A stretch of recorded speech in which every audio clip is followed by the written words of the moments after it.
Supply chain is not part of the economy. Supply chain is the economy. In other words, if you want to understand the economy, you're really talking about the supply chain at every aspect. Something as simple as a loaf of bread. You buy a loaf of bread at the grocery store.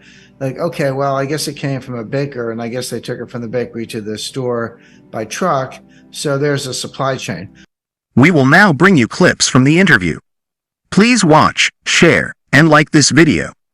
Also, ensure you subscribe to the channel, turn on post notifications, and share your thoughts about the video in the comments section below.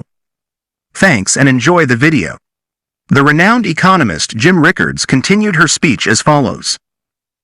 Well, that's about as simple a version of the supply chain as you can imagine. You have to just start going from there. It's like, well, did the bread come in a plastic wrapper or a paper wrapper? Well, that wrapper came from somebody. Where'd the truck come from? Well, obviously a truck manufacturer.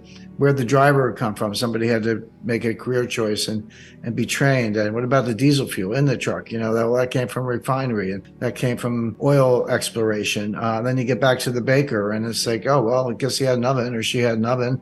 Where did that come from? And then you find out that the ovens are, industrial ovens have parts from 25 different countries and so forth. Well, without belaboring that point, you get back to the farmer and the wheat and the fertilizer and everything else, and really what's called the extended supply chain. And you're like, wait a second, that's a huge number of countries, a huge number of imports, and a big part of the economy, which it is. And then every link in that supply chain I described has its own supply chain behind it to get to source materials and intermediate manufacturing and so forth. And then that's for a loaf of bread. Well, what about your car, your furniture, your clothes, and on and on and on. Once you start thinking about what supply chains are, you realize it's just the cardiopulmonary system of the entire global economy. So, the supply chain book shines a light on the entire global economic process. And I have whole chapters on that talk about China, the war in Ukraine, and climate change. And you say, well, the interesting topics, but what do China, Russia, and climate change have to do with the supply chain? Well, the answer is they are, kind of global macro earthquakes.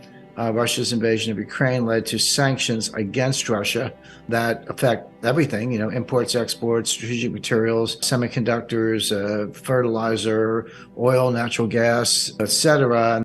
Again, you're saying, well, okay, Boeing makes aircraft. They need titanium and aluminum. Where does that come from? Turns out about 30% of it comes from Russia.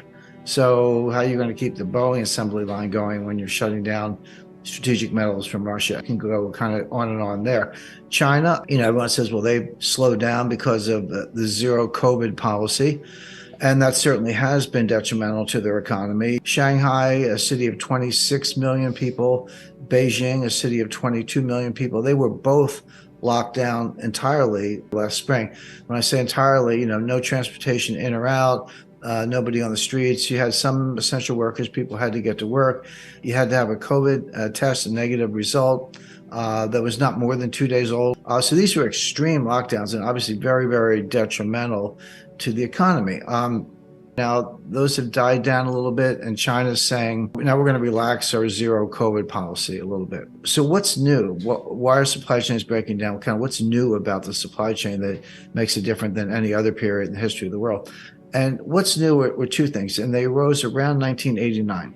The first was you had a combination of increased computing power, algorithms, artificial intelligence, better data collections, a new model. So you suddenly had the computational telecommunications and data and mathematical tools to be a lot more sophisticated about how you handle the supply chain. But the second thing that happened at the same time was 1989, the fall of the Berlin Wall, 1991, the collapse, the demise of the former Soviet Union, which gave rise to new trading partners in both in Eastern Europe, where they were no longer behind the Iron Curtain, Poland and Romania and Hungary and many other countries. And at the same time, you had the rise of China. China did have a fairly high growth period in the 1980s, but nothing like we see today. And it all came crashing down in 1989 with the Tiananmen Square massacre.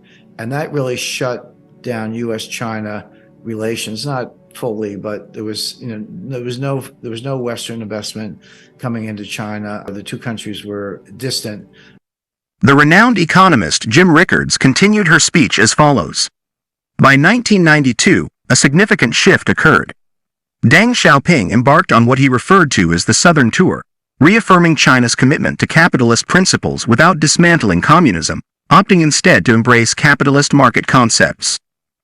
This marked an improvement in U.S.-China relations, and subsequently, U.S. investment surged. Within a relatively short span between 1989 and 1992, we witnessed the fall of the Berlin Wall, the dissolution of the Soviet Union, the emergence of new republics, China rejoining the global arena, and the rise of globalization. During this era, we observed technological advancements such as computing, artificial intelligence, applied mathematics, and the development of a truly global market. Supply chains expanded to cover extensive distances, from Shanghai to New York, Shanghai to Seattle, or London to Hong Kong, truly epitomizing globalization.